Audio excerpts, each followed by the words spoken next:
to in the esports scene.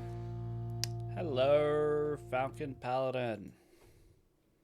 Hello, Somicron. Good to be here on a very regular podcast day this week. Very regular, Mm-hmm. hyper regular. The most regular, yes. It's unusual to be here on a Wednesday. Mm-hmm. But or Tuesday, for you. I guess it's usually Tuesday for me, so it is regular in one sense. Correct. That's what I'm saying. I mean, very, it's very normal. a little bit normal, a little bit abnormal. I see you hanging out with Lieutenant Titus. Yes. Golden boy of the Imperium, Titus. The only way to make him interesting is to make him the incredible target of suspicion for being corrupted by... Oh, I got his name. Leandros? Yeah, that's his name. Yeah, by Leandros. Because they were like they were writing him and they're like he's great. He's a great fighter. He's a leader of men. People like him. He's a boring blueberry boy. How can we make him interesting? Ooh, unjust persecution from Leandros. And maybe Leandros is right. That makes it interesting. I don't think he's only interesting in the concept of Leandros' suspicion, because that happens in like the last 40 seconds of that game. No, he's been suspicious of him for a long time. What are you talking about? Space Marine 1 when he gets suspicioned in the game. Oh, sorry, yes. And then he gets more suspicious in Space Marine 2. Yeah. Yes. Yeah, a couple hundred years later. Yeah. Leandros is the best. What a bitch. 200 years. It's like, you're playing the super long game, Titus. I can see it even if no one else can. Oh, man. He's so funny. To be in Leandros' defense, I don't think it's personal. I think it's just, he would be like that with everyone he's suspicious of chaos, corruption. Like, if... He would sit on it for 200 years. Leandros didn't sit on nothing, right? He, at the end of Space Marine 1, he rats you out to an Inquisitor, and the Inquisitor takes you, and then you get sent to the Death Watch. Like, Leandros didn't sit on anything. What are you on about? I'm sorry. Hold on to it? Yeah, chaos corruption can wait. No evidence that Titus is corrupted. Zero evidence. Just all of his personal 200 experience. years. Yeah, throughout the first game, just his personal experience of watching a man regain health by killing things. For speaking diegetically about what happens in the game, you kill things and your health goes back up. Sounds pretty blood worshipy to me. Thanks, Corn. He wasn't alone. He wasn't the only Space Marine doing that. We don't see the health bars of the other Space Marines. We can't know that. So, all right. Well, that just gives more evidence to my Titus is a special boy argument then, doesn't it? Uh-huh. Mm-hmm. He's super special. Yep. Super special. Anyway, I don't know. Titus is boring, is all I'm saying. And you know what? People are boring. There are boring people out there. I'm not saying it's unrealistic that Titus would be boring. You can be boring. Especially Space Marines who are like genetically programmed to like not have interesting personalities. Right. Yeah. Yeah, Space Marines should kind of be boring. Like, if you come across ones that are just like a little too fun, that's probably more suspicious. Right. Yeah. Right. So what's Leandros' problem? Titus is boring as he should be. I don't think Leandros' problem is that Titus was having fun, that he smiled. Well, it was a little bit. All right. He's like, Captain, the Codex Astartes does not support this action. And he's like, yeah, but I'm doing it anyway. Try to keep up. Right. And then he jumps out of a Thunderhawk and, like, jump packs to like, an orc ship. It's metal. And Leandros is like, it's not the Codex. It's just, like, the big book says no.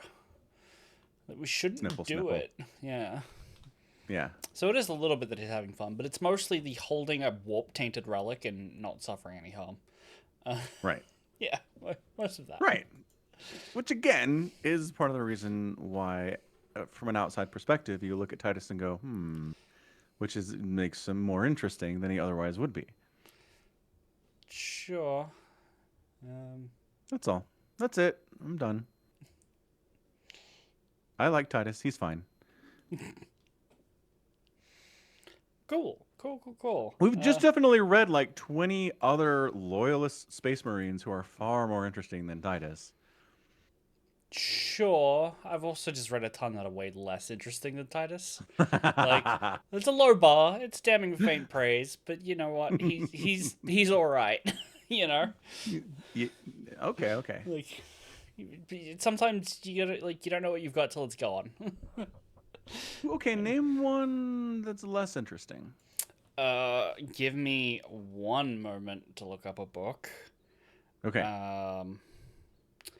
Well, I'm actually thinking about Primus in the book we just read. Alpha Primus. You don't like Alpha Primus? He's pretty boring. His will is like directly slaved to Cawl's, and he's like, and I hurt all the time, and I am a psyker. Ta-da! Like that's it. That's all you've got, pretty much. Cool stuff, Primus. Good chat. Yeah. Little bit. Oh, we're Yeah. walking along a Blackstone hallway. All the other psychers don't have any powers because of the Blackstone, but Alpha Primus does. Doesn't that hurt your soul? It's like, yeah, but I'm used to pain, so it's fine. Everything hurts all the time, I believe, is the direct quote. Yeah. I mean, there's like at least intrigue about what Alpha Primus is. Whether or not it's Cawl trying to make a demi Primarch maybe, or if he's just like a Space Marine, but he's got several different legions worth of gene seeds stuffed in him, so he's got like more powers than most. Like whichever one that is, you know, I don't think it strictly matters. But it is the interesting thing about Alpha Primus, and there's a reason he's a side character, not a main character. Yes, true fact. Okay. More boring Space Marines would include Antigues, Lysimachus Cestus. That's the main guy. Lysimachus Cestus was captain and fleet of the Ultramarine 7th chapter. He is one of the most boring characters I have ever read. He is from one of the few Horus Heresy books that we skipped, where he is, I am just a by-the-book Ultramarine, and a book full of stereotypes. It is awful. Noted. Yeah. And there aren't even any human characters for him to like bounce off of and be a little bit more interesting? No. Ugh. Literally no human characters that aren't like fodder for them to kill. Yeah. Yeah. Right. Okay. So the author did not understand how to make Space Marines more interesting in any way. Yeah. Got it. Yep. Okay. Fair enough. That sounds worse than Titus for sure. Sure is. I've got more. If you want more, I can give you more boring Space Marines. Let's go one more. I need to Google 40k Sisyphean. Because there's a ship called the Sisyphean. And on it, where is the notable crew? Nakona Sharokin of the Raven Guard. He is in the book. He's also a heresy character. He's in several books, to be fair. But he's in Angel Exterminatus when Fulgrim is trying to trick Perturabo to do a thing so he can like steal his soul and become a warp demon. And he's like, brother, I can tell you my plan, but you have to build a massive amphitheater because I'm trying to play to your insecurities about being an architect. Nakarna Right. Shuriken is the greatest sniper of all time and like shoots Fulgrim in the head from like a million miles away in that scene. Right. I remember that. Yeah. And then later in the book, he's also the greatest swordsman ever known and kills Lucius. Um, and then he goes on Not to Sigismund. not Sigismund, Lucius. Not I'm just saying Sigismund. you can't be the greatest swordsman of all time if you're not Sigismund, though. Just because you beat Lucius, people beat Lucius all the time. It's Lucius's thing. It is now, but at the time of the heresy, he was Yeah. the greatest names for like duelists was like Sigismund and Lucius, and I think Yeah. Sigismund was considered better than Lucius, not better than Lucius at the time. Like they were like, Okay, but in retrospect, sure, who sure. lost a whole bunch since then, and who won a ton since then? Well, Sigismund died. Lucius Yeah, he didn't. lost one. Wow, Lucius is being tormented by a chaos god for his hubris forevermore, so that doesn't count. Right, but he's killed. He's got a higher kill count. Like, what do you want? But Also- he has so many more losses. That's true, Sigismund that's true. spent like 10,000 years of never losing. He spent like 1,000 years never losing. Okay, fine. Lucius sometimes gets killed in funny ways, though. Like, he steps on a landmine and ends up halfway across the galaxy, reincarnated into, like, some hab worker who was really proud about the landmines he made for the Imperium. That is a funny way for Lucius to die. I like that. Yes. Yep. You mentioned that before. It's always good. It's very funny. It's very good. Anywho, Anywho. we got distracted. Mm. Yeah, other Space Marine whose name I don't remember, who's the very bestest sniper and the very bestest swordsman. and is boring. Nakarna Shuriken. Yes, he's the- Shuriken. He's the greatest stealthy ninja, assassin, blade master, and sniper. Like, Right. he has all the powers because he is. He's a special boy. Yeah. Yeah. Anyway, Anyway, let's move along. we started off on a tangent. Amazing. Yeah, it's impressive. Sounds like us. Yeah. Uh, Oh, last week I saw 28 years later Bone Temple. oh, is it good?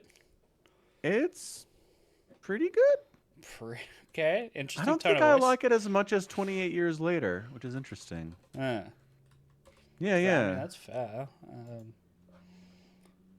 What does it So- do? What's the story of it? Yeah, so bottom line, like 28 years later it's 28 years after the zombie pandemic in, again, Great Britain, which I always, like, I forget. I'm watching it, I'm like, oh, it'd be so terrible to live during a zombie apocalypse. And then your brain's like, it's only here. Everyone in the whole world is having a great time and, like, playing Angry Birds on their smartphones and going to the movies and stuff.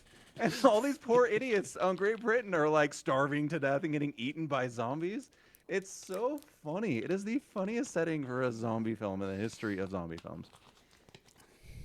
Anyway, the people on the island of Great Britain are scrabbling hard and trying to stay alive. It's a bad time. Our main character Spike, and 28 years later, it was born on this island that it's hard for zombies to get to. So his society is pretty much doing okay. But, you know, when the boys get older, they have to go to the mainland to find supplies and food and stuff. So it's his first time going out. So it's just this, like, whole interesting story with Spike. And his mom, like, is going crazy, and he doesn't know why because they don't have modern medicine because, again, apocalypse. Right. He's trying to figure out what's wrong with her and trying to help her and has all these adventures and, like, grows. And Spike's this, like, fully fleshed out character. And then he's in the second movie, Bone Temple, but he doesn't do anything. He's just like a side character in his own story and is mostly just afraid and freaked out about stuff. And then it's over. And I'm like, I kind of wanted Spike to have more stuff to do. And the movie's like, no, there's nothing for Spike to do. I'm sorry. Okay. All right. Okay. Goodbye then. Yeah. Kind of a bummer. So that's one of the reasons I didn't like it as much. I mean, that's fair. Yeah. There is an interesting part in the second film, though, where, again, the greatest character in both these movies is Ralph Fiennes, Oh, yeah. who's playing a doctor who has survived the entire apocalypse by himself for 27 years. And I'm like, at some point, man, at some point, a horde came and killed you, or like a roving band of uninfected bandits came and killed you and took all your stuff. There's no way you've been alone out here on the mainland and survived. But they don't address that at all. He's just here alone. And he kind of accidentally discovers what might be a cure for the rage virus. Interesting. Interesting, right? But then, because it's 28 years later, the zombie that he cures gets reinfected, and Dr. Kelson dies. Okay.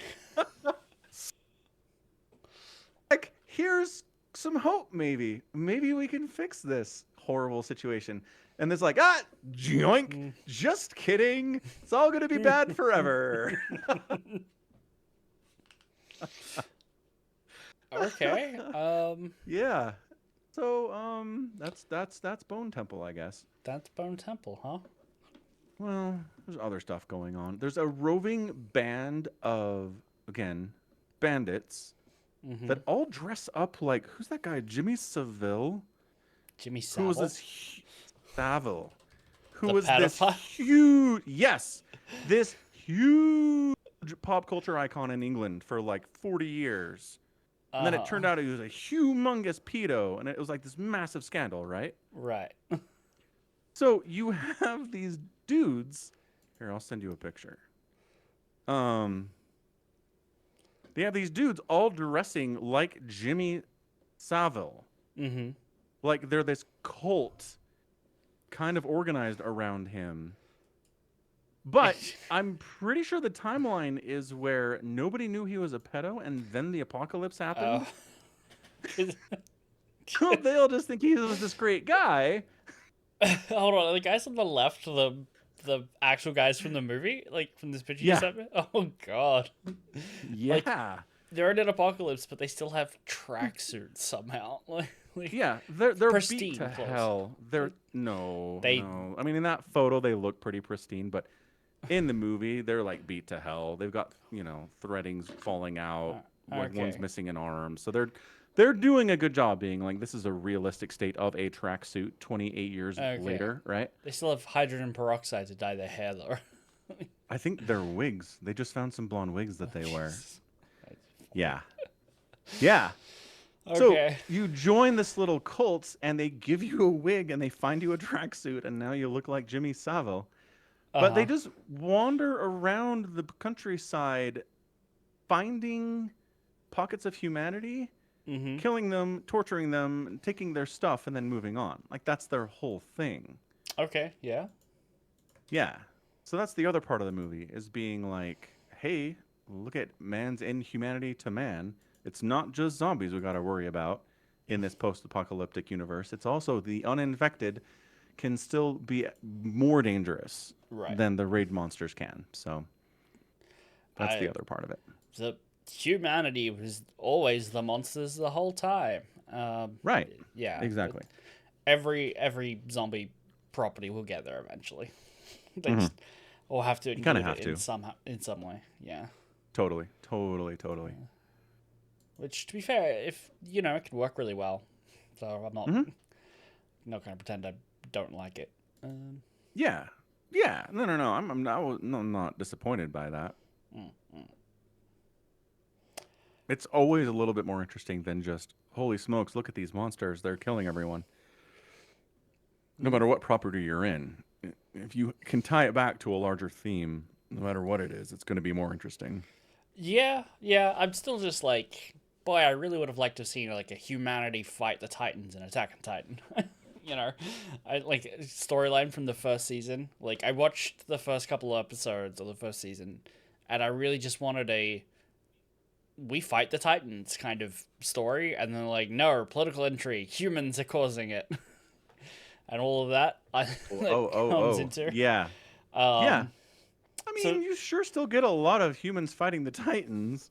Yeah, yes. I don't know. I wanted a more like hopeful story about humanity banding together and not, well, maybe some people just turn into Titans and need to be gas chambered or whatever happens in the story. I don't remember. It's been a while since I watched Attack on Titan. I guess. Sounds like it. Yeah, okay. So you just wanted a story where, holy smokes, there are monsters outside the walls and we must defeat them. That is all there is to this. Kind of, yeah. Like, I don't mind. It's hard to formulate what I was really wanting because, like, obviously, you can still craft a story where people are bad, right? Because you need to have a villain that people can actually like work against. And so having like Wall Rosa fall for self-important reasons by someone would be interesting on its own for me. I don't really need the idea that, like, well, some Titans are just people and they're hiding amongst us and have been the whole time. Yeah. So you're just like, don't need that. Thanks anyway. Yeah, I mean, it's not what I wanted going in. I still think it's really good, right? When I did finally get around to watching most of it. I didn't watch the 3 final seasons, because they kept saying, it's the final season. No, not really. This was the final season. So I'm like, I'll get to it, but I'm in no rush. Oh, that's interesting. Okay. So I did really like it, but it wasn't what I expected when I was going in. That's all. No, definitely not. I don't think anybody got to that point in Attack on Titan and said, this is what I was expecting going in Right. after the first couple episodes or the first season. Right. Right. That's funny. Yeah. Yeah, I told you I'll watch it with my daughter. Yeah. Yeah. Does she like She it? really likes it. Yeah, like for her, it's like her in the top 5 of all the anime she's ever watched. Which, you know, she's 12. She hasn't seen a lot, but so far. So my sister occasionally gets my opinion on like what show should I recommend to my kids or whatever. Yeah. She's got a 14-year-old and a 12-year-old and an 8-year-old and like a 5-year-old and a 3-year-old, right? Right. And at Christmas, she was like, "Oh, can you come out here and help me with something?" And they have like a shipping container in their backyard that they've like converted into like a little storeroom. Yeah. Like they've put a proper door on it and floors. It's really nice for like storage. And there's an engine sitting on top of it, which I thought was really weird. But they were like, we just wanted it for parts, so it can sit out in the rain. Who cares? Anyway, she goes in and she's like, I've got these books that I managed to pick up for free. And she was asking if like, is this age appropriate for any of the kids? And it's chapters 30 through 38 of Berserk. Wow. So the answer was no. No. The answer was a hard no. Thank you for coming to me first. Well done. Yeah. But also, who starts Berserk at chapter 30? Like, come on. She was just able to get those books. Like she was. If I had said maybe yes, they were, she might have gone out and made an attempt to find books 1 through 30 first. I don't know. Yeah. Maybe. Maybe. Anyway, that's really funny. Yeah. Yeah. So, you know, that's a thing that happened. Anywho's. Yeah, that's good. Yeah, Sentenced to be a Hero. Been watching that. Holy smokes. Keep forgetting to watch it. No! It's good. The art is good. The characters are good. Okay. The world build is interesting. I will make an effort to watch. How far did you get? Just the first one? Just the first episode. Okay. I'm only two or so behind then, aren't I? Yeah. Maybe it is just 2. Yeah, I'm just trying to remember. I think you're right. I think there's 2 and there's 3 and we're waiting for 4. Right. Yeah. I have been watching the new season of Free Run. Me too. Excellent. What do you think? It's Freerun. I don't know. It's more of what Freerun is. It's good. The storyline of the hero of the South, which isn't even a storyline. It's like, here's a statue of this guy. Here's what I know about him. Here's what he did. The end. Kind of, yeah. Yeah. It's like, I did see a video on this, and I skimmed it. The guy's video is longer than the hero of the South's being mentioned in the episode. Than his screen time on the show. Yeah. Yeah, and it's about how you can set up a character in 7 minutes and pay it off in that time as well, right? Where the Hero of the South not only recontextualizes what we know about Freeren's interactions with Himmel when he comes to be like, would you like to come kill the Demon Lord with me? But also still manages to give us a kind of a new angle of, well, and not new in like the universe, but like new in Freeren, the idea of sacrifice as a hero, because we get a lot of what it means to be a hero themes, but specifically in this universe, our heroes survived their journey, and so now having one who went off knowing they would die, so that the others would have a chance, even if the others don't know these people at all, to set it up and pay it off in 7 minutes is really, really compelling storytelling. Yeah, really impressive storytelling. I agree. Yeah. And it's kind of sneaky too, because it introduces the Hero of the South, and he's kind of this like smarmy looking guy with a mustache and these 2 swords, and you're like, who's this jackass? And then it's like, actually, he's really cool. Let me show you why. And you're like, oh, he is really cool. Dang. Right. You tricked me. Seriously, my initial reaction was like, this guy sucks. Why does he have a statue? Oh, I said 7 minutes later. Right. That he got into like a 1v7 with all of the strongest demons, and there were like 4 casualties in that fight. You know? Amazing. It's impressive. Yeah, and it's crazy too, because he wins because he has foresight. He has the ability to see the future. And I mean, how much potential does somebody have if they have that kind of magic power? And the best thing he decides to do with it is like die helping defeat the Demon King. Yeah. He could have done anything. He could have been wonderfully rich. He could have probably had his own kingdom at some point. He could have lived a long life of just luxury and getting whatever he wanted. And he was like, I think I'm going to die, so the Demon King actually gets taken down. Right, yeah. That's pretty amazing. Yeah. And like I think that's the like the core of the heroic sacrifice there, is because he fights a demon who also has the same gift of foresight as him. And so you think about all the things he could do with it, all the things a demon could do with it, but he managed to kill. So like he gave up everything he could do, but he also stopped everything it could do against the heroes that would come later. And like seeing that you need to make that sacrifice and just calmly going about it is his thing. Yeah. I do like the little joke Freya makes at the end, where she's like, these people here still remember you. Some gift of foresight that turned out to be. Because he's like, no one will remember me. Yeah. Little snarky fur and always very funny. And when he comes to recruit her, when the Hero of the South comes to recruit Freya, and he's like, I know you're going to say no because I can see the future, but like we need to have this conversation. You need to tell Himmel some things, and peace. Yeah. It's pretty good. Again, Freya's just like in the woods gathering flowers. Doing what she did for like 1,000 years before Himmel came along. It's just so funny because it's like wildly powerful elf mage, unstoppable force in the world. I liked her for my party. Where is she? She's picking flowers in the forest like all the time. Yeah. Did she do anything else? Not really, no.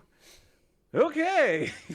It's kind of Tolkien-esque, where it's like, the elves all like, they're all really massively powerful magic users, and you know, they're just hanging out in Lothlorien, being like, well, when's the right time to catch a boat out of here? Should I stick around and help defeat the Demon Lord here? Yeah, it's a good point. Right.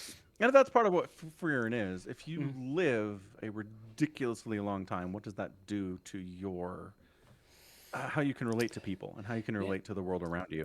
There's a lot of like Freerin in her new journey realizing what she missed out on or what she took for granted in her first journey. But we don't get a lot of time with her and Flamma, her original teacher. But Freerin seems pretty Freerin-y even 1,000 years ago. True. So it's not even like time has made me do this. It's because, well, it's still time made her do it. It's just that she knows she has the time, so she's not in a rush. She's like apathetic about everything. She's just like, even when the hero of the South's like, I can see the future, and she's like, that's nice. I don't care. It's like, you can see the future. The world's full of crazy shit. That doesn't mean anything to me. And it's like, she knows she has the time to just not worry about it. Yep. But it's not like she had that before she even lived through 1,000 years, I feel like. I think that's true. She had that perspective. Yeah. Yeah. Holy smokes. When Fern's like, hey, Fern, you ever been on a date? Of course you haven't. And she's like, I have. She's like, wait, what? And then she's just like, a date is whenever two close friends hang out alone.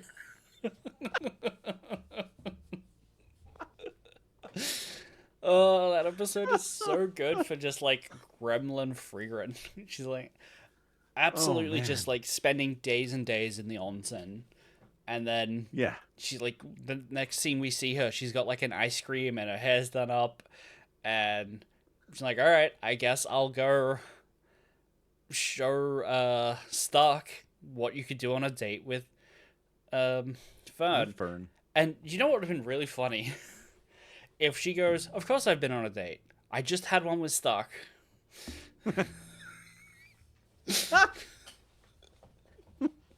Because by her definition, that's what happened, right?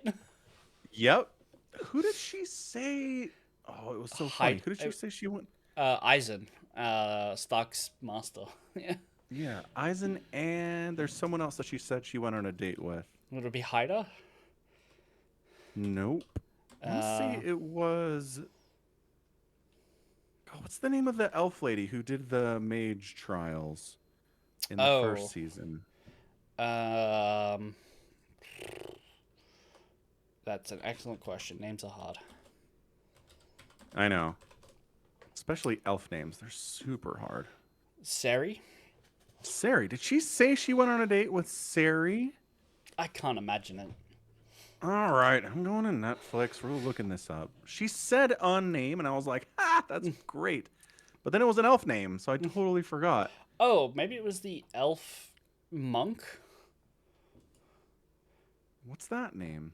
I've got to look that up. Elf monk. Craft. Nope, I don't think it was Craft. Craft is Craft dinner. I remember that. This guy's mac and cheese. He's mac and cheese. Okay. I hope he comes back. He's a funny guy. And date. Season 2. Not season 1. Season 2. There it is. Are you watching on Netflix? Is it on Netflix for you? Yeah. Okay. Is it not on Netflix for you? No, it's on Crunchyroll. Oh. Yeah. Wait, season 1's on Netflix. Season 2 is not on Netflix. I'm on Netflix. Like, where's season 2? It's like, it's not here, dummy. There you go. Yeah, it was fun though because Dark's like, all right. Fern constantly is acting like maybe she wants to date me, maybe she doesn't. I'm just gonna go for it. Hey, you want to go on a date? And she's like, sure. And he's like, all right. And then she drops the book on the ground and walks out of the room. And he's like, what does that mean? It's no. You're totally misrepresenting it. He's like, she is constantly bullying me and making fun of the fact that I'm a little bit awkward. So I'm going to give it back to her. I'm going to ask her out on a date, and she's not going to want to do that because she doesn't really like me because she's picking on me a bunch. Right. When literally the translation of what she said was, pay attention to me when he starts making plans without her on their day off. He's like, hey, pay attention to me. If she said it with... Which is so forward for Fern. She never says that. Right, but if she said it with any kind of emotional, like, pleading, or just like, hey, could you spend some time with me? Like, instead she's just like, pay attention to me. It's like, okay. Right. But he's like, okay, she can dish it, but can she take it? Hey, Fern, want to go on a date tomorrow? Then she drops the book and is silent for a few moments and is just like, yes. Okay, and gets up and walks out. Walks out. My daughter was so offended. She's like, "You pick that book up right now. Do not leave that on the ground." Sign. Oh. Who does it say? Sign. Sen? Sign. Sign. S-E-I-N. Sign is... With Sign, Freya refers to herself as an old little lady. It's one of the mages from the mage trials. Yeah. The hell? When did they hang out? Yeah.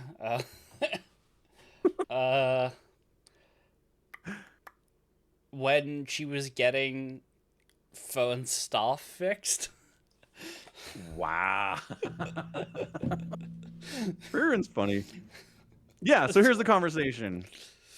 She says, "That's what my master said. Fame said, when two people do something together that they're close friends, it's a date." And then she goes, "Come to think of it, I went on a date with Sign too." And Fern immediately stands up and goes, "Forget it," and walks out.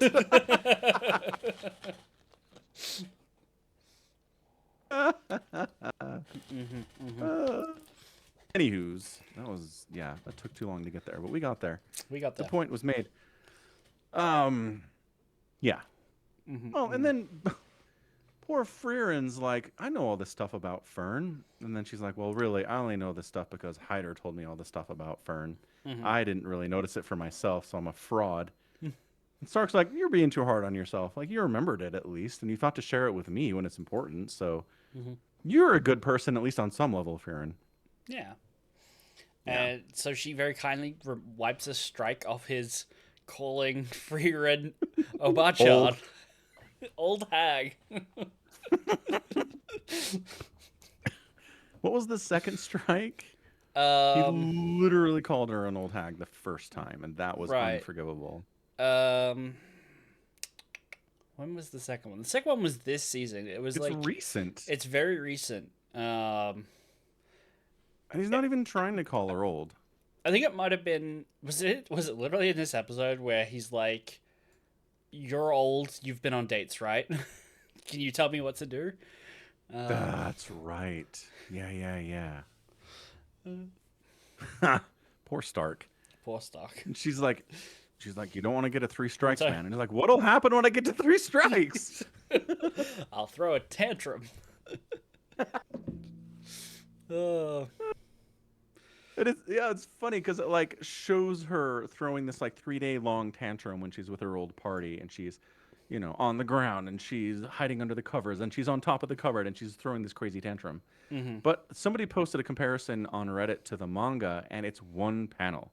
It's her like on the ground, hunched up, really sad and crying for one panel. That's her tantrum in the manga. And then the anime is like, "And she's going wild for 3 days all over the place." Like, we're just really blowing this out. Artistic representation. I thought that was funny. Always room to expand things. I wonder how much they like worked with the author to be like, if we were to expand Friren's temper tantrum, what would that look like? Like, if you had an extra couple panels to do that, what would you do? And he's like, "Well, she's a goblin, so..." Pointy ears, check. Yeah. I appreciate, too, every time they show her sleeping, she's always wrong way on her bed and hanging off and, like, one leg up. She's the weirdest sleeper. Even when they're camping, she's, like, one leg up over a log. It's great. They consistently make sure to show Frieren as the weirdest sleeper you know. It's great. Yeah, it's good. It's really good. Frieren's amazing. So good. Everyone should watch it. Yep. Cool. There's that. Oh, I need to...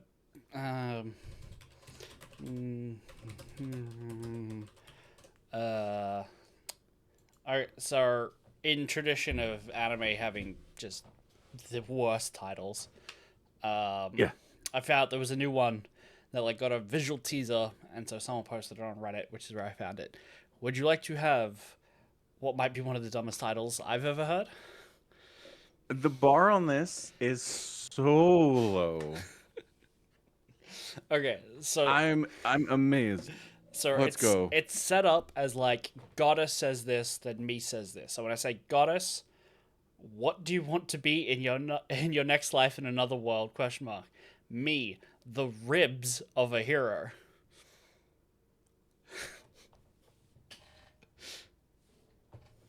But can we? Okay. Japan needs to put an end to this. It's over. Right? Like we're done.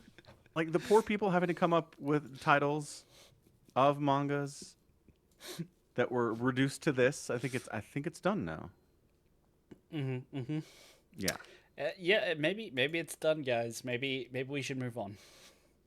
Yeah. That's so bad. So according to some of the Reddit comments, basically everyone gets reincarnated as whatever they want, but really popular things like the hero who gets an easygoing life and works out with the girl of his dreams are all super popular, and so there's like a giant waiting list to reincarnate into those things because they do them sequentially apparently. Sure, why not? Uh-huh. And so if you can get into your reincarnation quicker, that's seen as a good thing because you're not like in limbo or whatever. Right. And so someone's like, I know, I'll just be the ribcage of a hero. Because nobody else wants to be that. I can skip ahead. Yeah. Yeah. So, well, at least there's something of a logical reason for it. I kind of feel better about it now. Mm-hmm. Yeah. Not just somebody's weird fetish. Yeah. Yeah. Anyway, I thought you needed to know. I don't think I did, but now I know. Veneno. Great success. You nailed it. You're now cursed with knowledge. Yep. I had like three or four of these things actually pinned, and then I closed my window accidentally, and now they're gone. Ah. Yeah. That's what bookmarks are for. Use bookmarks. I should. I did not want to actually have that bookmarked. I didn't want it to have that level of permanency in my browser. You can unbookmark things too. Well, here's the thing. If I leave it like just on the side with all the other tabs, I'll remember it's there. If it's in a bookmark, I already have a ton of bookmarks, so it'll be like off to the side, and I'll have to scroll for it, and I'll forget. So we don't have a good answer for this problem, is what you're saying. Well, I just need to remember to tell you, like, in the first week it comes up. Because that's from, like, 3 weeks ago. I just keep forgetting to tell you. Yeah, that would help if you remembered it existed, I guess. Yeah. Yeah, because having a bookmark doesn't help if you don't remember it exists. So, good point. Yep. Yeah. Can I just say, first sentence to be a hero? Mm-hmm. It's just an interesting juxtaposition of, like, grim, dark, everything is bad, the world is falling apart, there are demons everywhere, our protagonist was sentenced to be a hero. He's a good guy, but he's lost faith in everything, and everything sucks, everything's bad. And then we've just dumped a little, like, bubbly anime girl into the middle of all of this, and it's like, here she is. There's also very stereotypical bubbly anime girl here. She's doing stuff too. And it's like, she doesn't fit. Uh-huh. She's like, there's Moe. this. Yeah. Yeah. There's this scene where soldiers are lining up to buy food using the script that they earned by being in the military. And everyone's just like grim and we're going to die tomorrow, but we better have supplies. And then Terorita is just in line with them, like bouncing. Her hair's on fire. She's like 3 feet tall, just like this very out of place, weird thing going on. Yeah. Anyway. Yeah. An interesting way to tell a story visually. I look forward to watching it. Okay, good. So I did find the two others that I had meant to tell you about. One is just called Chainsmoker Cat. Okay, got it. From the visual teaser of the picture, it's a cat person, not just like we gave a bunch of cigarettes to a cat. That would be more interesting. And then the other one is a story between the dumb prefect and the high school girl with an inappropriate skirt length. Ow. Yeah, I can see that one being an anime for sure. Yeah. Pro ZD. He's that guy that does the voice acting and the little shorts on Instagram and stuff. Sure. Yeah, he did one about the power of student council members in anime, and it's very funny. Oh yeah, I believe He's doing like his biggest, like deepest villain voice, like I have power to crush you beyond your river, and it's like this 15-year-old at the local Japanese high school with an armband, right? Right. Yeah. It's funny. Good. Good. Have you seen his series? It's like Anime Crimes Division of like CSI. It's like anime crime. I don't think I've seen those. No. Anime Crime Division, because he plays like it's just called Anime Crime Division. Yeah, it's got 2 seasons. From what I remember, they're short episodes as well. Everything he does is short episodes. Yeah. They're on YouTube with Rocket Jump. Yeah, 9-minute episodes. And like he plays a detective who has the gun from Psycho Pass, going around investigating people like stealing anime figures or something. You know? Yeah. That sounds fun. Yeah, that's where that playlist to you. I think my favorite video of his is he's like where he just drinks a glass of water. He's like, "That's a great glass of water," and then it's like after, what is it? After going to the Hydro Homie subreddit or something, and before going to the Hydro Homie subreddit. Okay. So yeah, before he's like, that was some good water, and then after it's like the pH balance is not perfectly in this glass. You need a different type of glass in order to really bring out the flavor. It's like this 45-second unhinged rant about what we need to actually have a good glass of water. It's great. Right. I just went to go and have a look at his YouTube channel, and sure enough, his most popular video is the one that I always think of, which is a villain who does unintentionally always does helpful things. Yes, that one's good. And it's like, yeah, kids that agrees, 27 million views. Go figure. The villain shoots the hero, and he's like, oh, you fixed my back.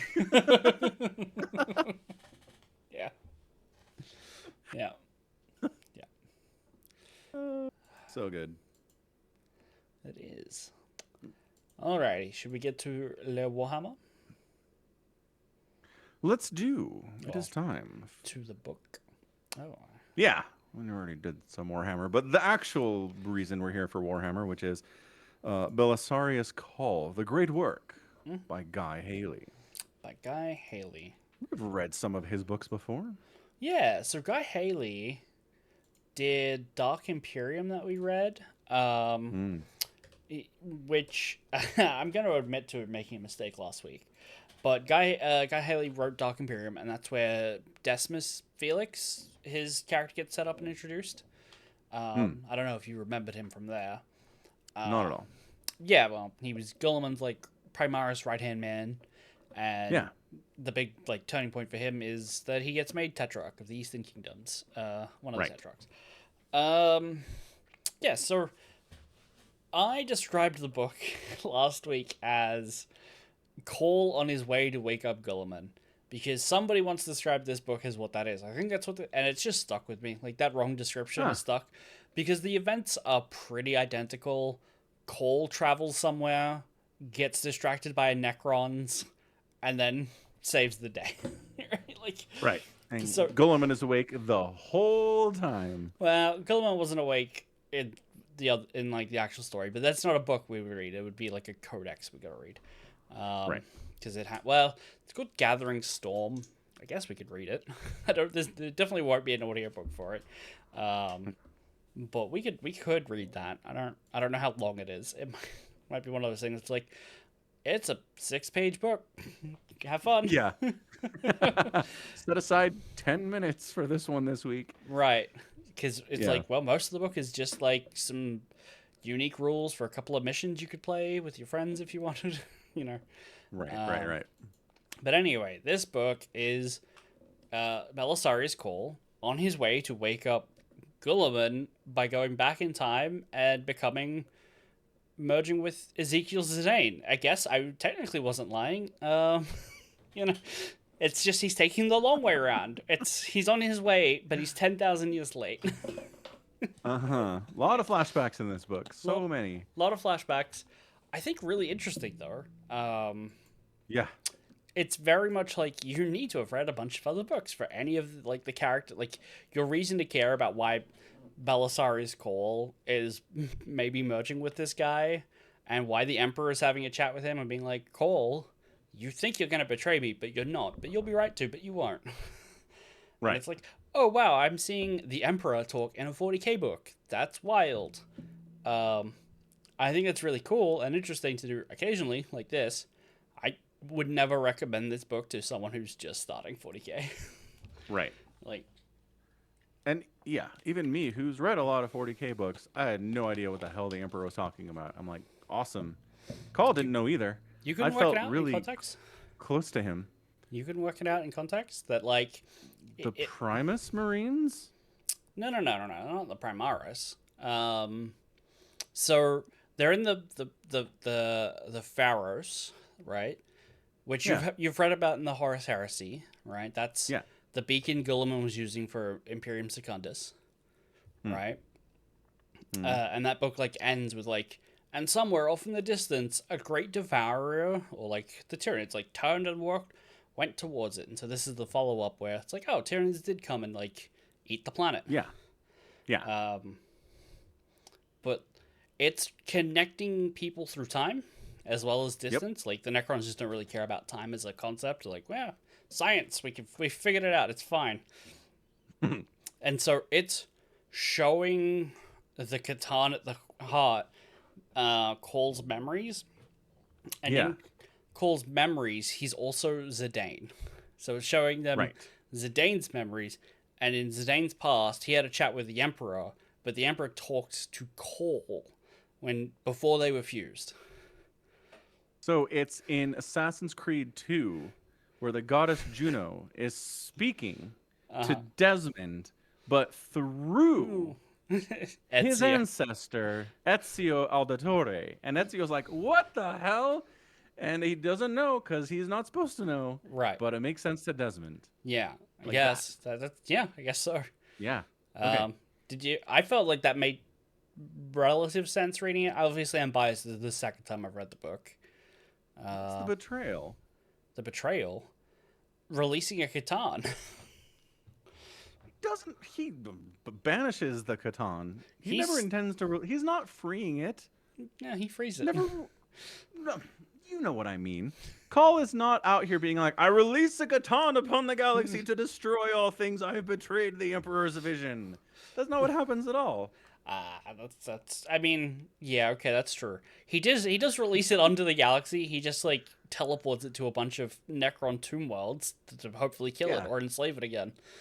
But it theoretically could kill a bunch of them and get out. Right. True. True. So yeah, so Cawl could have left well enough alone. Mm-hmm. But because of his giant thirst for knowledge, he was like, this is worth releasing a Catan upon the galaxy. As long as it's all the way over there, it'll be fine. It'll be fine, yeah. Yeah, okay. I do love that Cawl fair enough. is a megalomaniac in the best way for a character. He's very fun to read, where he's just like, Felix is like, Cawl, don't do anything until you've consulted with me. And he's like, oh, if you insist, my boy. And does it anyway, like without talking. And the number of times he's like, I'm going to do something fantastically impossible. And they're like, you can't do that. And he's like, of course I can. I'm Belisarius Cawl. It's like, well, all right, fair enough, guy. I'm the prime conduit for the Omnissiah. All of whatever he wants flows through me, apparently. Yeah. There's a great part where Felix is like, Guilliman's super pissed that he keeps getting messages where you want to be the Fabricator Prime. The Fabricator General of Mars. Yeah. General, sorry. Yeah. And Call's like, what? I don't want to be the Fabricator General. If I so much as look in that general direction, there would be a civil war among the Adeptus Mechanicus. Half of them think I'm a heretic. Yeah. He's like, don't want it. He's like, but Lesser Cawl keeps saying you do. What's Lesser Cawl? So Lesser Cawl is a thing in the Dark Imperium books where Guilliman in like the bowels of his ship has a it's called the Cawl Inferior. It's maybe an AI mind or like a clone of Cawl with like hooked up to all these other brains. And the idea is Cawl will send Gulliman like a key phrase, and he'll give it the key phrase, and the brain will go, okay, because of that key phrase, I know to generate these words, and this is the message that Cawl's sending him over long distance, right? It's like compression, but you've got to run it through server to brains first. Right. But Gulliman worries that maybe Cawl is lying to him about how advanced this thing, and maybe it's actually abominable intelligence. Right. And so the idea is, and Cawl... the evidence that it is saying things that Cawl is not telling it to say is evidence that it is abominable intelligence. Right. And so one of the things that it's telling Gulliman is, I wish to be the Fabricator General. Please install me as Fabricator General. And Gulliman's like, no, stop asking. Yeah. Felix is like, he's so pissed off all the time. Stop doing that. Yeah. That's funny. Yeah. What else is happening in this book? So we're getting a lot of flashbacks from the pharaohs to Cawl and Friedish, as it's pronounced in the book, Friedish. But when I look it up, it's like Friedish. It's like Friedrich, more like. Looks more like a Friedrich. Yeah. Yeah. But Friedish at Kavor 78 or whatever, 87. About their like adventures from the Horus Heresy, where they're like, I didn't know the war was ending. We're just trying to take refuge in Riza. And there's a couple of snubs to another Forge World that doesn't get a lot of like mentioned. It was like written out of the story for a while, but there's a Forge World called Metallica, because Metallica is metal. Sure is. And the band Metallica, which makes metal. It's very Iron Hands in the Iron Hands of these Iron Hands. Very clever, yes. It's funny. So I went and had a look. It turns out there is a full-on Horus Heresy book with Cawl in it. Oh. It's called Wolfsbane, where I guess he hangs out with the Space Wolves. I don't know. Sure, young Cawl hanging out with the Space Wolves. Yeah. Here's the thing. Did we read this book? Let's find out.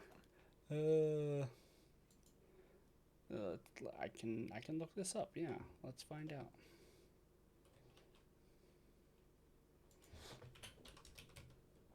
Yes, we read this book. Okay, by golly.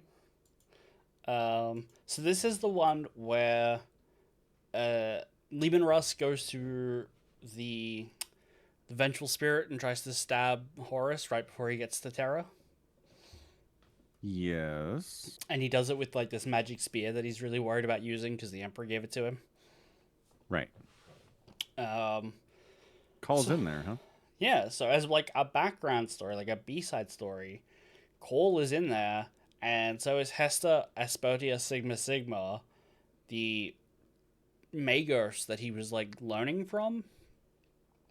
And apparently in this book, he like absorbs Hespertia's knowledge in the same way that like Christ, what's his name? Ezekiel, whatever. The director guy. He was trying to do him later. Yeah. The reason why he wants him. Let's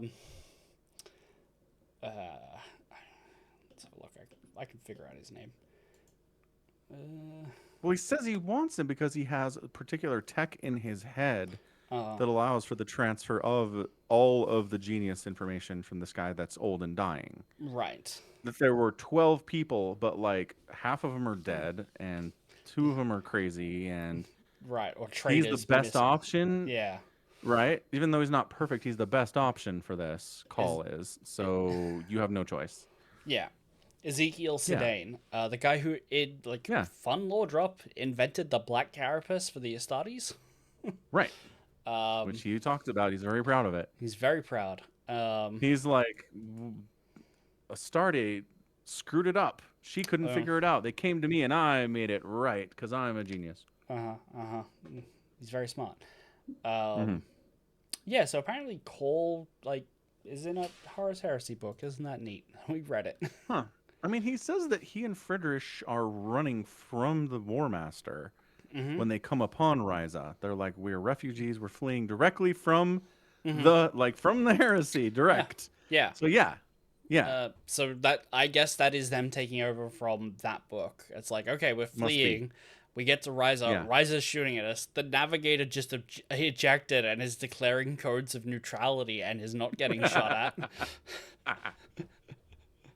Because the navigator, nobody wants to kill a navigator because they're super useful. Right. Good call, Navigator. Solid move, man. Yeah. I do like that Friedrich gets taken to special prison because he's not a proper adept. He's just like even lower. He's like days away from getting his first calling or whatever. And when Cawl goes to bust him out of prison, they're all gathered around like a whiteboard discussing math in the prison. It's very funny. Admex, what are you gonna do? Yeah. That's so good. Yeah. So there's some like interesting stuff with Cawl getting another guy's brain again, I guess. Yeah. It's Well, well, but it's interesting because he's like, I'd forgotten that. right. I'd forgotten that I was forcibly taken, my best friend murdered, and someone else's brain put into my head. Mm-hmm. Sure, man. Yeah. Okay. He does say It's like, that he has. I've been a long time. I've had my memories purged at least twice. Like, I don't have a full recollection of everything I've ever done. He does say that he has to like dump his memory banks every 500 years, and he's been around for at least 10,000 at this point. So there's a bunch of backups that he has to have, and that he's had his mind wiped by his enemies at least twice. Right. And his backups occasionally get stolen or destroyed or just lost. So Cawl's a bit of. Imagine if you have it revealed to you like 20 years ago? Mhm. Yeah, some dude put their brain in your head. They're in there. You don't remember, Right. but he's in there there. somewhere. He's in like, there. wait, what? Yeah, He's that's in- crazy. Cawl he's- takes it in stride. He's like, oh, interesting. He's in there, and not only is he in there, but he thought you wouldn't be. Like, Right. He thought that his mind would easily supersede yours and become the dominant mind for your body, which horrible outcome for you. Do you think Ezekiel Sedain would have kept his word about saving Friedrich's life? The moment he I gets don't into see why his- not. But also, why? What does it cost him? It doesn't cost him anything. Right, but it also doesn't gain him anything. Does it make Cawl less rebellious against his mind if he sees that he saved his friend? I think the way he's expecting this to work is that like Cawl will actually have no inputs, right? And that's kind of how Cawl says it too when he talks about his former master's experiments. It's like it just like the host body is always supplanted by the donor psyche, always. Right. He knows that, yeah. And he was there for all the experiments, and that's what happened every time. Right. Assuming their brain didn't just turn to mush. Right. And so when you end up with, like, if you have Friedrich alive, do you then just like sit there and worry that he's gonna go tell someone on you? Right? Like, this guy's been doing illegal tech. He was snorting Xenos until they went extinct to like rejuvenate himself. You know? Yeah, that's a good point. He's a witness. Yeah. Yeah, in that case, probably not. Hmm. Is there, I mean, other than Cawl is the galaxy's very special boy who can kind of just do magic and whatever he wants. Because both very brilliant minds here, Sedain and Cawl, are like, yep, after this procedure happens, Sedain's brain will be the dominant one. Call's mind, if it's there at all, will be a backseat driver to this whole thing who will be staring in horror as his body's taken by somebody else. And then the opposite happens because I think Cawl is just that special. I'm gonna tell you my explanation for this, and I don't think you're gonna like it any better. Which All is in 40K, the Pharaohs is linking Cawl back to himself to like read those memories, right? But Cawl is reliving them, and Cawl has 10,000 years worth of memories ish, which is way more than Sedain, and so it starts off as Sedain having hundreds of years more than a young Cawl and is overflowing him. But then the Pharaohs connects time travel. Time travel. You could have just said time travel. Yeah, I wanted you to come to that. And then I would have said, nah. Right, but I feel like it's less of a blow if you come to that conclusion on your own. You know what? I will accept time travel as an option more than Cawl is just special and there's no other reason for this. Well, the other thing that I have is that maybe the Emperor did something to Zidane's brain when he's like, oh, Cawl's actually the one who's going to be co-piloting this later. And I know, because like think about it from the Emperor's perspective. He's sitting around, the Astartes have not left Terra, so it's pre-Great Crusade. And he's like, oh, in the future, someone from 10,000 years now future is going to be reliving the memories of another person. I need to talk to him now. Right. I'm not unconvinced that the Emperor didn't do something to maybe make Zidane more susceptible to Cawl's attempts to defend himself. Sure. It's possible. Because if there's any more special boy in the galaxy than Cawl, it's the Emperor. So Right. What does he want to do? He can do it. Great. Yep. Yeah. So lots of great reasons. Definitely.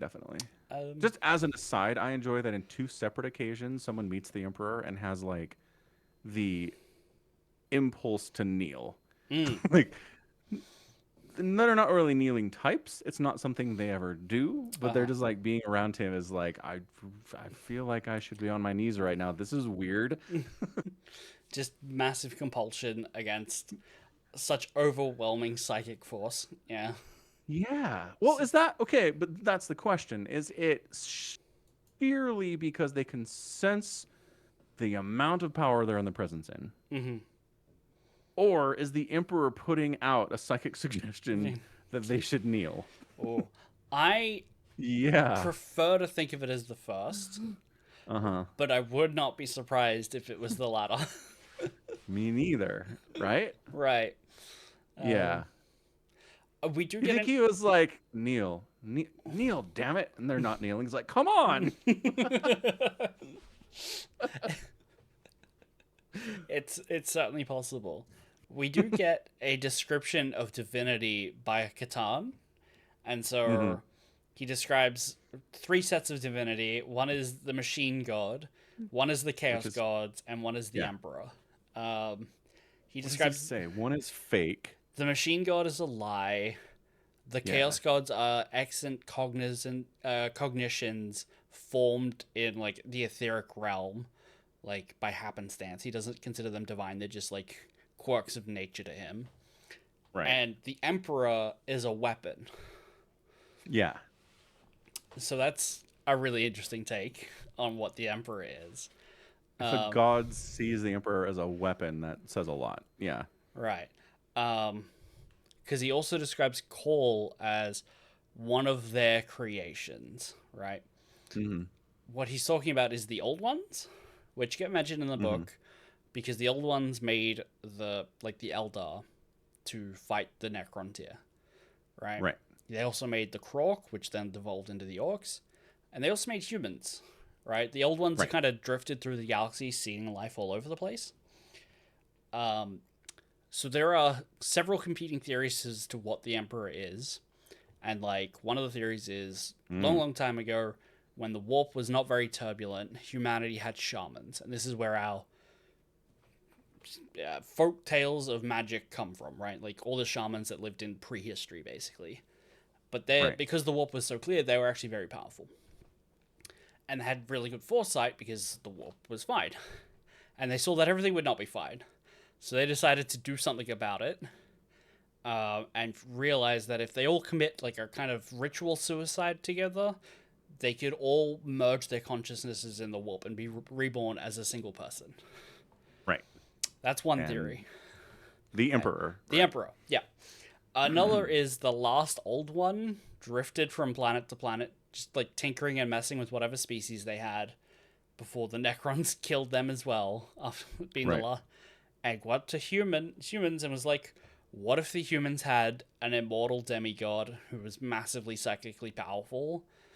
to lead them and their future, to resist all chaos and bad stuff, and made the Emperor. That's another theory. Right. There's also the third theory, which combines the two, which the old one sees a bunch of shamans doing some ritual suicide to try to create an Emperor-like being, and juices him up even further, right? Got it. Bit of teamwork. Yeah. Bit of teamwork. So that would be the Catan's idea of it's a weapon made by the old ones to fight us. Yeah. Yeah. That makes sense. It makes sense. Do we trust the Catan to be telling the truth? No, I just want to say too, this shard of the Catan really spends a lot of time announcing that he's a god and trying to convince everyone that he's a god, which not really godlike to do that, in my opinion. Ooh. You don't think like setting trees on fire and being like, "I'm a god, kill your son," isn't a god thing to do?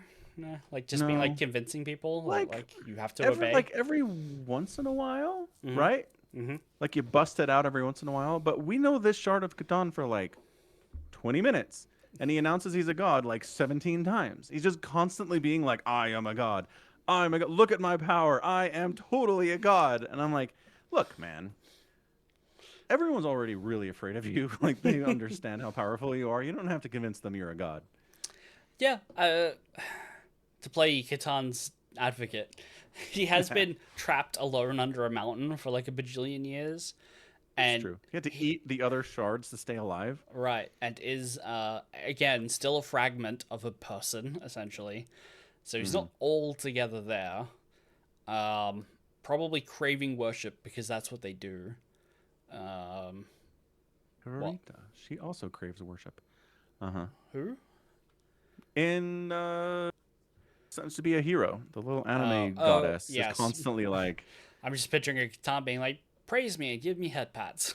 Yeah, exactly. Exactly. That's what it is. Yeah. Yeah. So, him being like unstable and being like, "I'm a god, trust me." No, really. There's theoretically there might be a Catan shard of gravity out there, and if you kill it, you just turn off gravity in the universe. Because Catan is supposed to be in some of the older stuff. They're like aspects of the physical universe, and that phrase is in this book, right? They're infinity stones. Kind of, yeah. And so theoretically, some of them died, and like the universe is just lacking in some planes of physics now. Some stuff we don't know we're even missing. Yeah. So it's there. That's a thing to think about. That's fair. I like too how the shard of Catan more than once says the stupid Necrons trapped me in here to use my power to power their stuff, but they screwed up because I remember. Like they were trying to wipe out my sense of self and who I am, but I remember. I'm out and I remember, and I'm going to kill them all because I remember.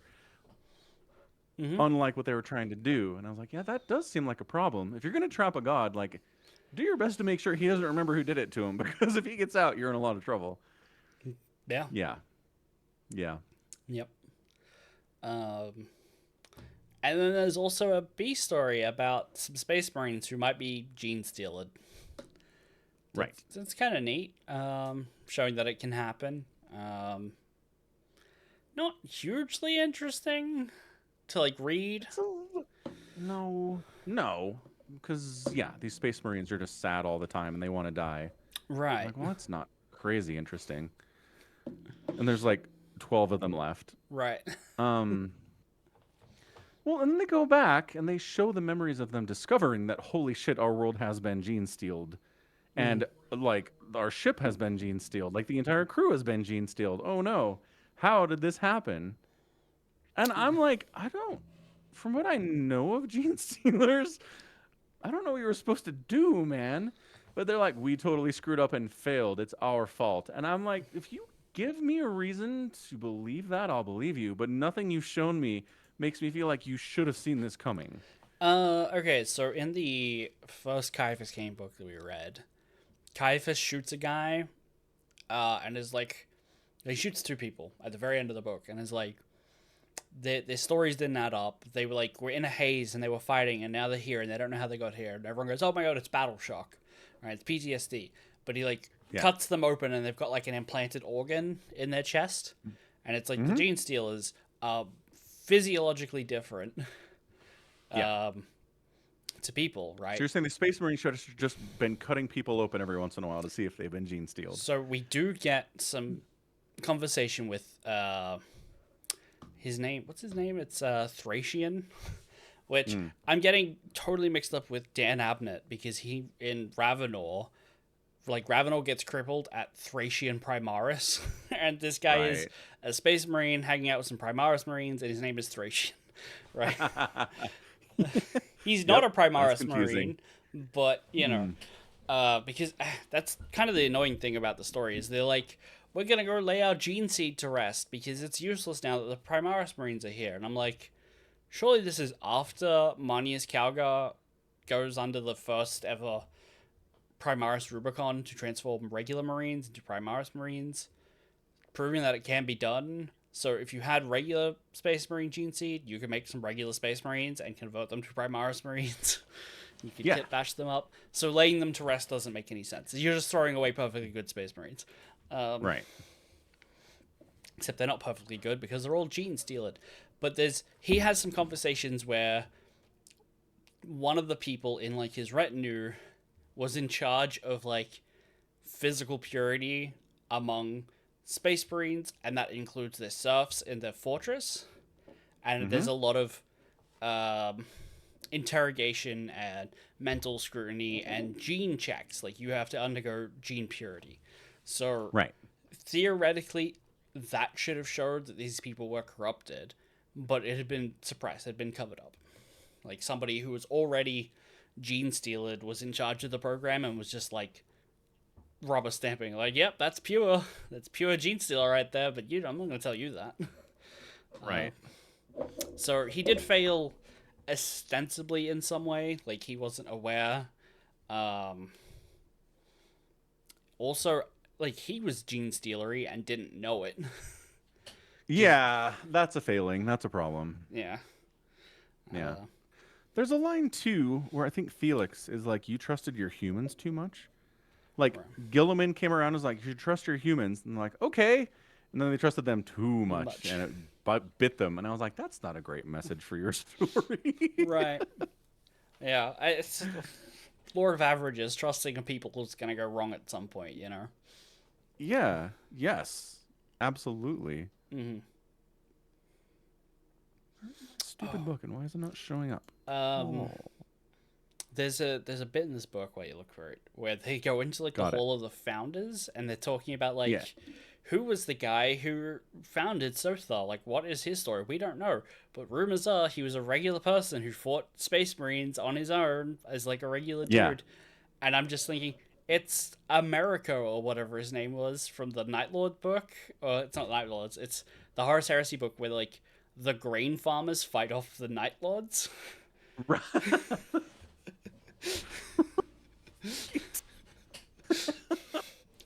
Yeah, but that was on this planet, right? yeah. That's probably it. That's probably it. But they're like, the part of the legend that didn't make it to today is the fact that they were killing Night Lords, which is not as impressive as anybody else. So, fair. Poor Night Lords. They're doing their best, kind of. They're trying. Sort of. Anyway. Okay. So I was going to ask you this. Yep. So there's a point where Cawl is hanging out with Friedrich.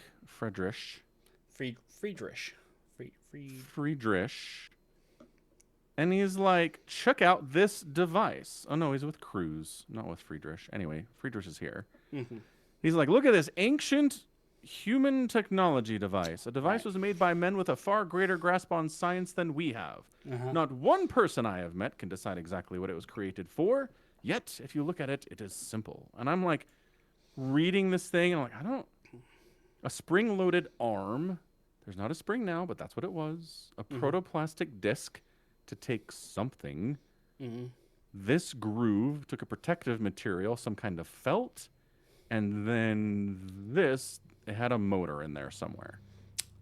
Off the top of And my then there's a head, lens. And I'm like, you got me, Cawl. It feels like it's like, these idiots don't know what a pen is, right? That's what it feels like to me with the author.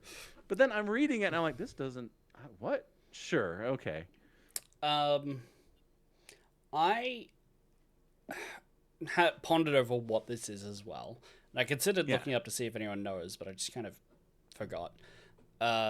Because they do suggest, like Friedrich goes, it's some kind of like primitive storage, information storage device. And so when you go to me, like it has a spring arm and a groove. The spring arm to me sounds like maybe like a vinyl record arm where it's spring loaded in that it needs to be able to stay at a constant height and like read the grooves. Yeah. That's pretty good. Yeah. Does say there's a lens though? Yes. So the only thing that I can guess is that like as a record player it might be like a more of a gramophone where it has a big horn and they're like, that's what a 3D tri-viewer lens looks like. It's a lens. That's either that or it's like there's like a kind of projector that I'm just like, oh yeah, it's just like an overhead projector or something, like a old-timey camera reel that works in a different way that I don't know about. Right. No, I like that. I think record player works. I think that makes perfect sense. Yeah. That's good.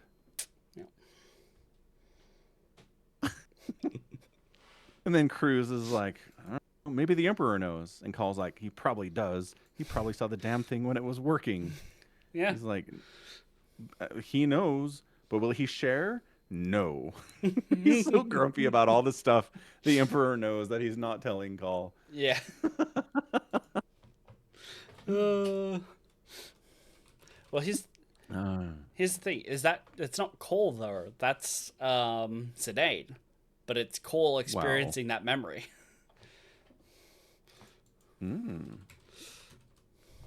Oh, you're right. You're right. It is. Yeah.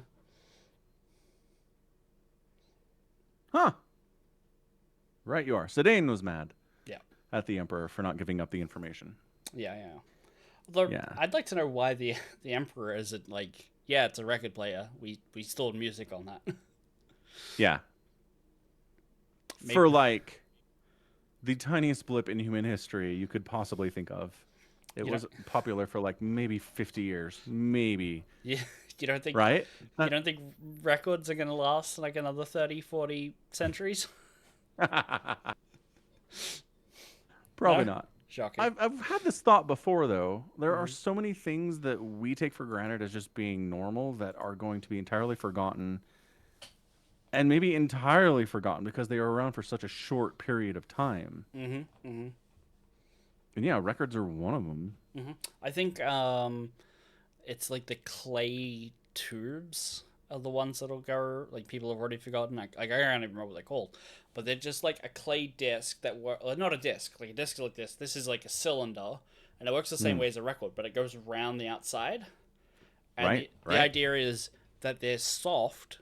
They're hard enough that they can be read, but they're soft that they can be reused. Right. Reprogrammed. Yeah. Yeah, reburned. Right. Yeah, those things are gone. Very small collector's market. Yeah.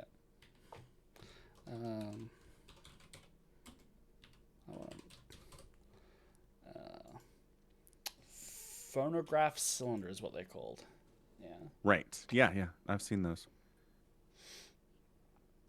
Yep. Discontinued in 1929. So like... Yeah, almost 100 years ago they were discontinued. Yeah. Right. So the fact that Sedaine has something 30,000 years in the future that is a record player is like, how? Like, how has this thing survived over that many millennia? Hipsters. I can't think... Retroists. It has to be. Look, man, hipsters are like, this thing 50 years ago was cool. They're not like, this thing 800 years ago was cool. No, but they're like... The further away... Old-timey penny farthing push bikes. Like, yeah, okay, maybe 100 years, maybe, but nobody's like, check out my ancient Mesopotamian Clay little tablet. gear that I'm playing with, right? Right, but Nobody goes that okay, far back. Fine. Historians, then it has to be. Like, we know Yeah, that, like, we have a record from a Mesopotamian copper merchant, right? yeah, I know, but even a museum where a record player would be. You don't think last 30,000? How old is the oldest museum that we have today? The oldest 1,000 years? Pushing it, right? Oldest museum. The world's oldest museum, London Tower. Tower of London. Come on, Lord, tell me when you started. It was built 2,500 years ago. Pretty good. So there you go. So 2,000 years. We're talking about 30,000 years, though. Right, but here's the thing. We know that some of this stuff survived because Malcador has, like, the Mona Lisa in his private collection. Again, really don't believe that. That's insane. Because, look, museums can exist for a really long time if there's no upheaval, right? But the Library of Alexandria was burned because war came to Egypt, right? Sure, yeah. So we know general strokes of the 30,000 years between then and 30K. It is war. It is nuclear war. It is constant destruction. It is dividing and conquering, and the oceans dry up. Right. And you're telling me a record player survived all of this? Yeah, because you're forgetting they also had the dark age of technology. There were massive breakthroughs in preservation technology where you could just bury something in a bunker with a stasis chamber where it wouldn't even age. Well, there you go. That would help a lot. Yeah. Because if you're an archaeologist in 30K, you're like, well, if we don't find a stasis bunker, we're pretty screwed. Right. Because there's nothing left. I mean, that's essentially what they're doing. They're looking for STC fragments, right? Right. That's and then just recreating technology from that. So, yeah. Yeah. Okay, so somebody put a record player in a stasis-protected bunker, so it survived the 20,000 years of absolute insane upheaval and war on Earth. Presumably, the Emperor and Malcador, given that they were alive at the time and would have been listening to, records and stuff, We need to store this so that we can listen to Boogie Nights in 40K. But it's such a short blip in their lifespan. It is... They've been around for tens of thousands of years already. And it's like, hey, this one method of listening to music that existed in a 50-year blip in the 20th century, that's one that we need to preserve. Of all the types of ways you can listen to music, like this one. I think you're ruling out the fact that they maybe did also preserve MP3 players and CDs and iPod Nanos and a Spotify cloud server. Like, they're just not mentioned in this book. That's all. I like to think that the Emperor's like, I need to keep my playlist, Malcador. It's very important to me. I like to think that the Emperor in stasis has like an original iPhone that still has Flappy Bird on it. It's like, I know they took it off the store. I've got to preserve it for all time. It's history, Malcador. It's history.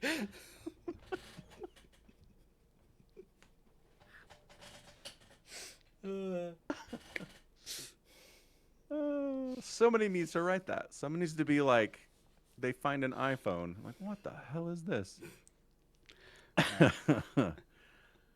Oh, the Emperor's saved Flappy Bird game. Good stuff. I think that's the book.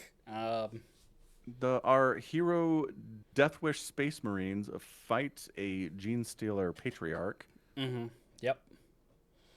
And can't kill it because it's an insanely powerful psyker. I feel like they probably could have seen this coming. But, Death Wish is a Death Wish. They did have a side null on, like, the back of his helmet that he lost along the way. So I think he was trying. Did he really think that was going to work? Maybe. Because Cawl describes it as, like, worthless to battle It's low psychers. power, and like it might work a little bit in some situations with really weak psychers, and it's like, oh, Well, yeah, I mean, the thing that he's thinking about is the Tyranid hive mind is like supposed to be a weak, like psychic mesh connecting from like overlord to overlord in like StarCraft. It's like it's yeah, there to send signals to like instructions to the Tyranids, but it's not meant to be like this overpowering weight. And that's the thing that gives the most credence to like even the Space Marines were gene stealed, is that this Patriarch can prevent it from firing at him. Um, it's very oh, funny that interesting. it can give it powers being like if you're looking at me, you can't pull the trigger, but if you're looking at like where I'm sitting, that's fine. you know, Right, with your right, explosive bolts, it's like why can't it just give the "you cannot fire your gun at all" command? It's only when it's targeting him. yeah, yes. The command is don't fire your weapon at me, but if you're trying to fire your weapon at something that will result immediately in my death, go for it, man. Yeah, You're your own man. Yeah. I think I was Guy Haley being like, "Oh crap, I'm at 350 pages. How do I wrap this up?" Which, you know what? Fine. It's fine. Yeah, it's fine. It is kind of fun that the Gene Stealer Patriarch is hanging out in a Necron temple. It's like you couldn't set up base anywhere else. Seems kind of dangerous. The Necrons don't like you any more than anyone else does. Right. Yeah. Yeah. It's just a fun combination because you're like, ah, Necrons, and then they're like, and also Gene Stealers, and I'm like, I haven't seen that combination before. In the same mountain? Oh, okay. Wow. Right. Yeah, I mean, just different combinations. Guy Haley does give some like plausible reasons for why the Necron, not the Necron, the Tyranids or the Gene Stealers would hide there. It's like yes, they stripped all the bioorganic life off the planet when the Hive Fleet turned up, but they left Yeah. a Gene Stealer cult to just like hang out and sleep down there because if life returns to the planet, the Hive Fleet will come back and have second breakfast. Right. And so I was like, where are they going to, like, where is life most likely to come back to? The military fortress. And that's what this place was. Where there are infinite Necrons sleeping. No, they couldn't have known that. No. Maybe. Probably should have known that. Yeah, maybe. Maybe do some research. Yeah. Check the bio history Yeah. before, like, see if it had a homeowners association. A lot of things you could do before moving in. Yeah, I think so. Just, do your due diligence. That's all. Yep. All right. Is it time for the wheel? Time for the wheel. Cool. Let me set this up. So I can show you. Boop. And then wheel. Ta-da! One wheel. Now, I've gone ahead and added another Belisarius scroll book Okay. called Archmagos, which is up there with titles like Legion. Yes. Yes, it is. At least this one has the decency to give you a name for which Archmagos. It's Belisarius scroll. That is helpful. That narrows it down immensely. Yeah. Yeah. Alrighty, let's go ahead and spin this thing. All right.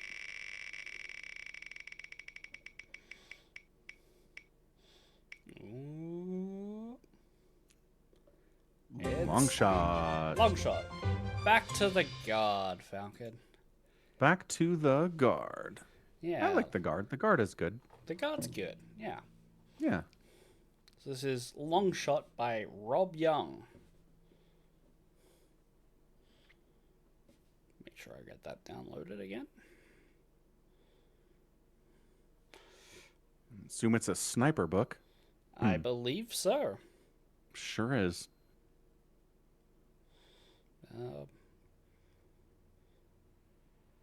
I remember liking this book, but then again, I generally like most of the books on the list on the wheel. Right. It's your wheel. Yeah. Dude, Amazon did that thing again. Oh? Where it's like, where do I use my credits? Amazon is like, I don't know. There's no option to use your credits to buy this. And then I refresh the page and it's like, here it is. You can totally use your Amazon credits to buy this book. It's fine. It's like, where was it the first time you loaded the page? Amazon. Anyway. Sorry, you were saying the wheel. Yeah, there's something like a handful of books on there that I haven't read. There you go. You know, we'll get there eventually. I will run out of books that I have read to put on the wheel. Then we'll have to go back to like all the Horus Heresy books that we skipped. No, we don't. We really don't have to go back to the Horus Heresy. I've got a good grasp on the Horus Heresy. You don't want to go back and read Drop Site Massacre? The one about Isfahan? I don't want to read the 17th book about Isfahan. I did get a comment ages ago, and I didn't share it with you, but it was someone saying that like the Drop Site book's really good, and you're being a grump about it means we won't read it, but it's actually a really good book. That's fine. Look, man. Maybe in a year or two, I'll be willing to go back to Isfahan, but not right now. There's a reason it's not on the wheel at the moment, and I haven't read it. So, like, I'm waiting. Yeah. I'm waiting till there's nothing else.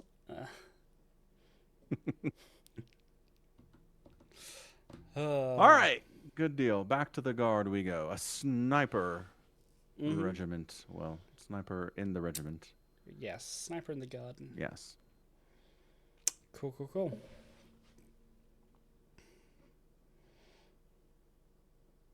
All right, good. We wrap it up? Yeah, let's wrap it up. Sounds like a plan. All right, thanks for hanging out, everyone, for another edition of the Falcon Paladin Hour with Sir Somicron from Way Down Under. It's broadcast live at twitch.tv/Somicron every week. Usually the same day, but sometimes not. Sorry for mixing you up. And if you want to support the podcast, you can go to patreon.com/Somicron, pledge there. You can also gift subs and subscribe to the twitch.tv/Somicron channel if you want, which is neat. You can go to youtube.com/@Somicron and subscribe there too, which doesn't cost anything because YouTube and Twitch, you subscribe very differently. And you can also buy merch at falconpaladin.store if that's what you're into too. So thanks again, all. We'll see you in about a week. Less time than that, actually.